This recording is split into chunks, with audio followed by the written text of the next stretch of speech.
Here we're going to take a quick look at the tools within Jamf Teacher. The first thing I want to point out is over here when you first open the app, over here on the left under Library, the My Resources button will take you to all the approved apps that you can download on your iPad. If there's an app missing or an app you'd like to request, head on over to the digital learning site and there'll be a button for the Apple or the iPad request form. So again, when I open up my iPad and open up Jamf Teacher, I'm going to be presented here with my classes. These will be your roster classes through PowerSchool. When you come in here, you'll select the class you want to begin, and you'll be presented with this screen. The thing to note with Jamf Teacher, especially the difference between Jamf Teacher and Apple Classroom, is within Jamf Teacher, you cannot view student screens. You can lock them down, you can do a lot of different things, but you can't see them. To view student screens, you'll need to use Apple Classroom. Right here in the middle, you'll have your list of students. Right now, I only have one student in this class, and so I only have one option there, or I can select the all students, and it will do that for all of them. As I move through the tools over here, the clear restriction one is right here at the top. So as you start using all these different things, when you want to clear it and go back to students have full access, you would just click clear restrictions. And are you sure you want to clear them all? Yes.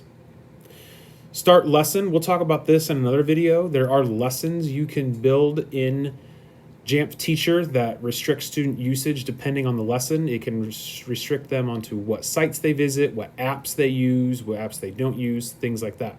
When you've built a lesson, here's how you will start it.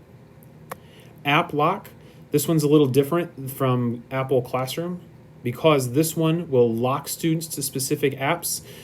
And you can choose multiple ones. So I can go through here and say, I only want them to see this app, and this app. And it puts a blue check mark next to it.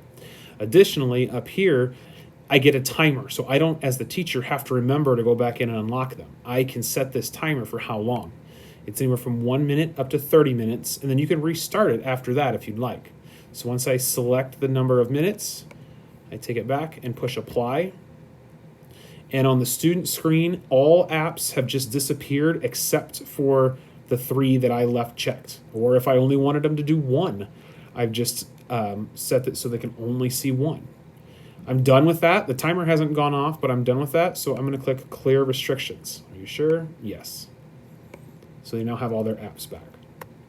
The Attention button here locks the students. I can leave a message here for them so that they see a message on their screen.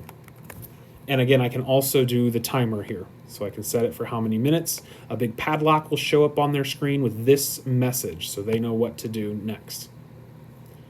So that's a little different from Apple Classroom in that you can set the message of what you want to say and you can set a timer so it comes back after so long.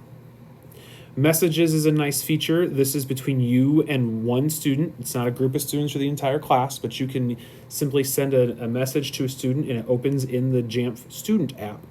You can also turn off replies. So right now, maybe I just want to send them a quick redirect message, but I don't need them to respond to me. So I turn that off so they can't. Or I can turn it on and we can have a conversation back and forth. One thing to note with this, students can't initiate it. Teacher has to initiate the messages. Students can't just randomly pop in and message you. You do not need to use this button because we do not use share iPads. All students have their own iPads. We won't be using the remote class feature either within this tool. In the restrictions options, I can go down and restrict categories of apps. So here are all the different genres. Now, for the most part, we don't use any of these. So students don't have access to social media. They don't have access to games, entertainment, things like that. So there's not a real big need for this. You can also restrict which of the Apple apps they have access to. So that's somewhat of a nice feature, although probably not one of the most widely used ones. The web app lock is kind of nice. You can lock them into Safari and you can tell them what website you want them to go to. So you can add a link in here and add the URL and they can only get to that link. The nice piece about this as a difference from Apple Classroom is you can add multiple links. So maybe there's something that they need to be doing and they need to use 3 different sites. You can lock them into just the ability to get to 3 different sites, not just simply 1. Install apps is another great feature. This allows you as the teacher to install apps on all of your student devices at the same time. You would go in here, find the app you want on all the student devices, select it. Are you sure? You push yes. I'm going to push no, but you would push yes. The key thing to know on this feature is that you as the teacher have to have the app downloaded first. You can't download an app to student devices that you don't already have. So just make sure you have downloaded it first, and then it will show up in this list. You also don't need to worry about the Bluetooth feature. We've taken care of that behind the scenes. This was just a quick rundown of some of the key features of Jamf Teacher that you may find useful in your class.